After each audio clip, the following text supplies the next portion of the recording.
Good morning, student. Myself, Praduman, your physics teacher for class 9 and 10 in Modern International School, Hiswa. Students, today just I have to discuss some topics related with gravitation. Your today's topic is free fall and equation of motion under the free fall or free falling body. What is free fall or free falling body? Anybody when they fall under the influence, that means only influence of gravitational force, is called as free falling body, है ना. क्या है? when a body falling freely only and only under the influence of gravitational pull toward the center of the earth is called free falling body.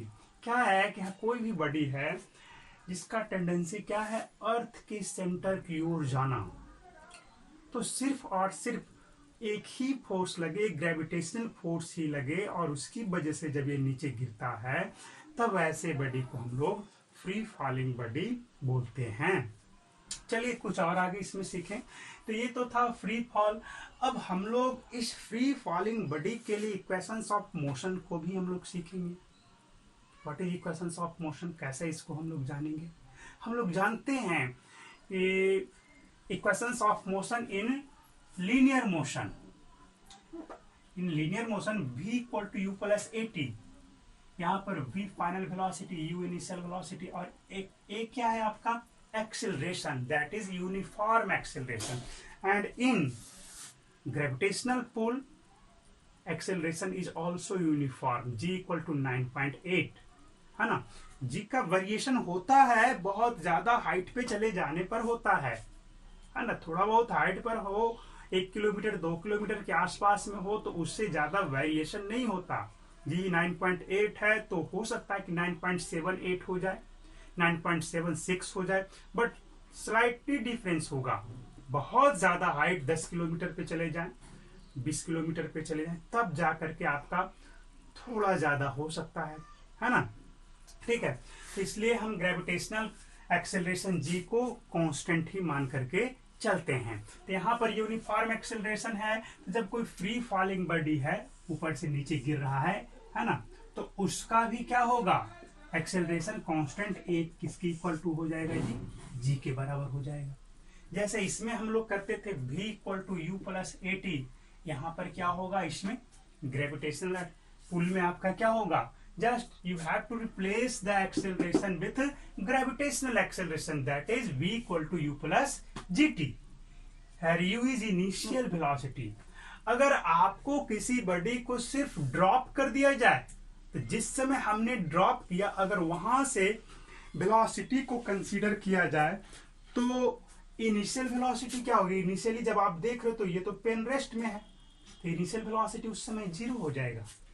अगर कोई गिरता हुआ body है, आपका फ्री फॉल हो रहा है, पहले से हो रहा है, हमने किसी टाइम में देखा है कि उसका वेलोसिटी कुछ है, सपोज दैट आपका 20 मीटर पर सेकेंड हो, 5 मीटर पर सेकेंड हो, 10 मीटर पर सेकेंड हो, तो उस समय इनिशियल वेलोसिटी हम लेंगे जब वो पहले से गिरते आ रहा है तब. और पहले से गिरते आ रहा है, यहां से क्रॉस किया, तो यहाँ का वेलोसिटी है, तब हम उसको यहां से कंसीडर करेंगे, उसके मोशन को, तब यू लेंगे.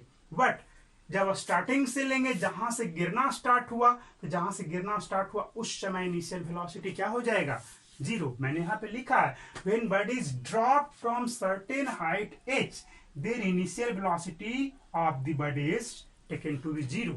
खुद सोचो ना कि क्या इसमें कोई वेलोसिटी है, नहीं है.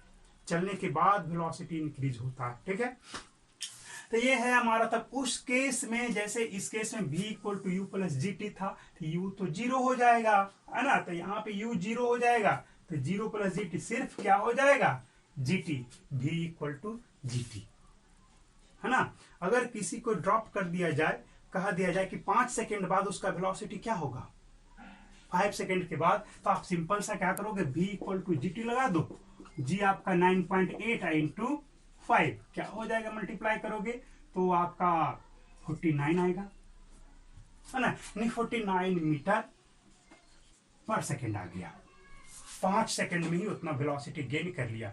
जब इसको सर्टेन हाइट से सिर्फ ड्रॉप किया है उसके बाद टाइम कंसीडर करोगे तब। ठीक है, तो ये इजी वे में आप निकाल सकते हो। 2 सेकंड के बाद पूछता कितना है वेलोसिटी, तो 2 से मल्टीप्लाई कर देता। क्लियर। अब देखा जाए, हम लोग इसमें पढ़ते थे distance travelled by the particle S equal to UT plus half AT square. यहाँ पे ये लीनियर डिस्टेंस को हम लोग एस से डिनोट करते थे, but in case of free fall this S is considered as height.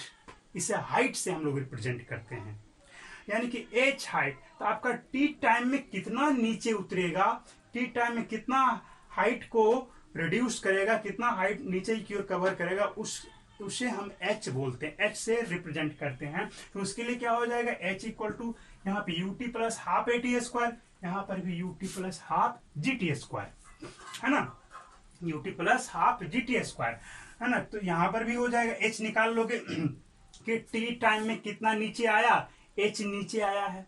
अगर सिर्फ ड्रॉप किया गया यहां से तो टी टाइम में 2 सेकंड में कितना नीचे आएगा, तो इनिशियल वेलोसिटी तो 0 हो जाएगा। दैट मीन्स ये पार्ट आपका 0। तो उस केस में क्या करोगे, तो यहाँ पे h equal to UT plus half G T square है, तो उस केस में आपका u 0, तो यूटी भी 0 हो जाएगा। That is half G T square, है ना। तो यहाँ पर हाफ जी टी स्क्वायर आ जाएगा, सिर्फ और सिर्फ।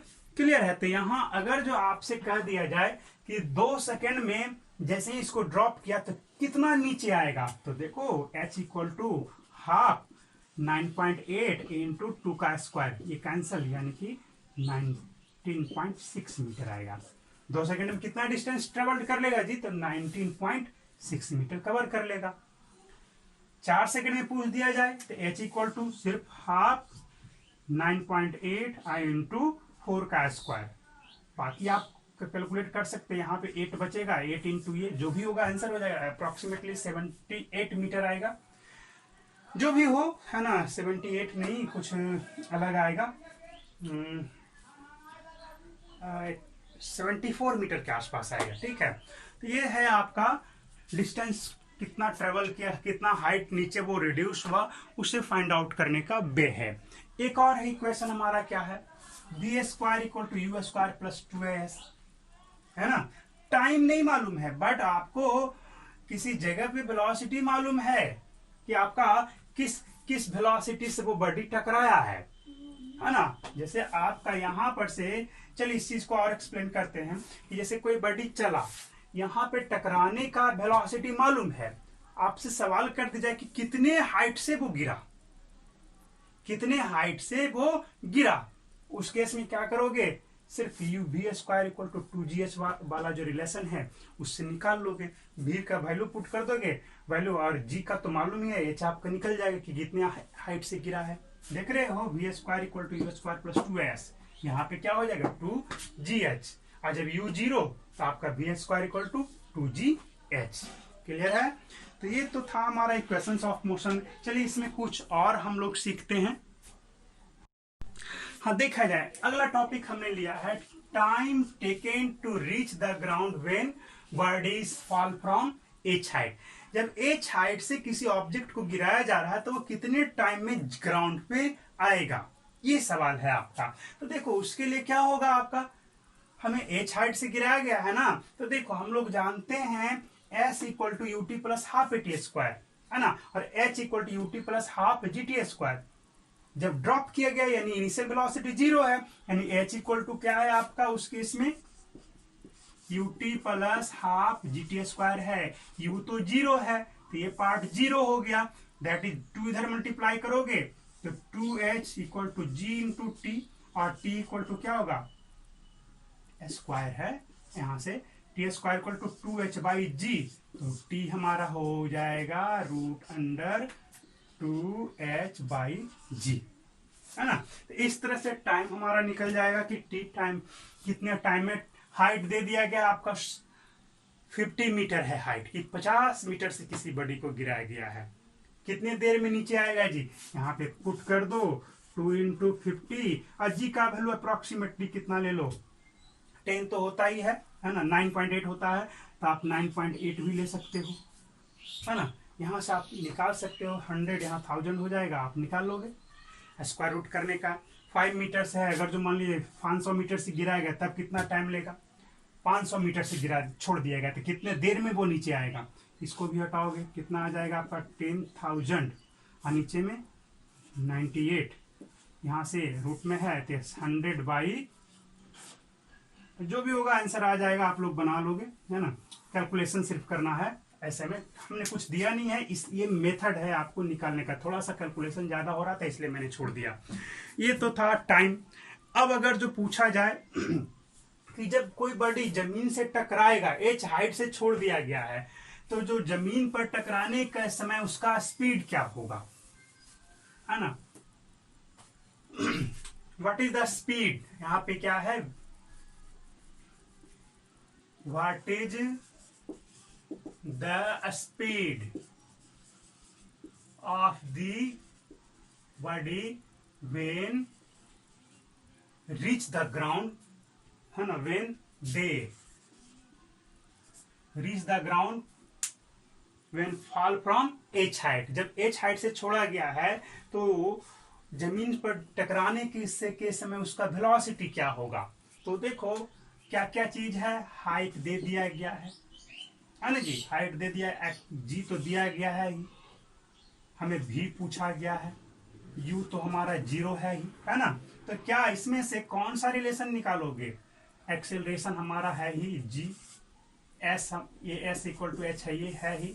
हम लोग अगर जो पीछे वाला हिसाब लगाएं v square equal to u square plus 2s वाला, तो सब कुछ तो मालूम ही है, v मालूम है, u तो 0 है, यहाँ पे 2gh, v कितना हो जाएगा रूट अंडर 2gh, यानी कि जमीन से टकराने का स्पीड क्या हो जाएगा रूट अंडर 2gh, है ना। जब किसी बॉडी को ऊपर से गिराया जाएगा, सिर्फ ये देखो ना v square equal to 2gh है, तो v equal to root under 2gh करके निकाल सकते हो कि जब h हाइट से किसी बॉडी को ड्रॉप किया गया है तो जमीन पर टकराने के समय उसका स्पीड क्या होगा, तो v equal to root 2gh। Clear है। और भी इक्वेशंस हैं, बस इतना काफी है आपके लिए।